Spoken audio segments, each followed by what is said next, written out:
Le cœur serré, je constate qu'à peine 6 ans après,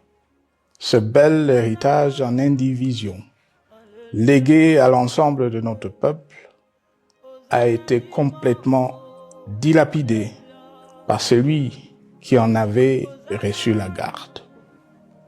Que notre pays offre un spectacle de plus désolant et qu'il suscite d'autant plus de désespoir au sein de notre peuple et de pitié et de moquerie à travers le monde, que l'inconscience de ses dirigeants ne permet aucun espoir de redressement.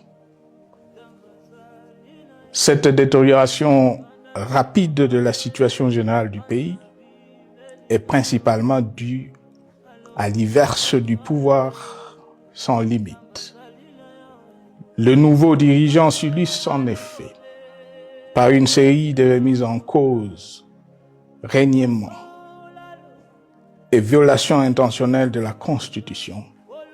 avec en toile de fond la volonté irrésistible de concentrer tout le pouvoir entre les mains d'un seul homme, au mépris du pacte qui cimentait la cohésion de notre peuple. Le premier acte de remise en question de ce pacte républicain, véritable socle de stabilité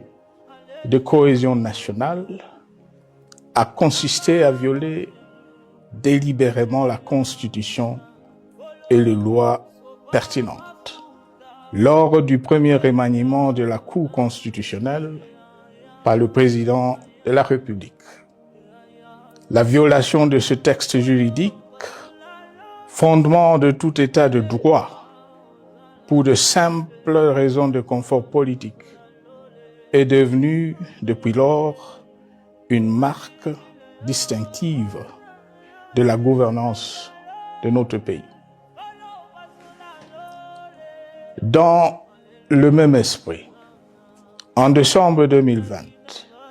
il fut organisé un coup d'État institutionnel à la suite du renversement en pleine mandature d'une majorité parlementaire, pourtant dévolue par le peuple souverain, ainsi que le gouvernement qui en était issu. S'en sont ainsi suivis la nomination illégale de membres de la Commission électorale nationale indépendante,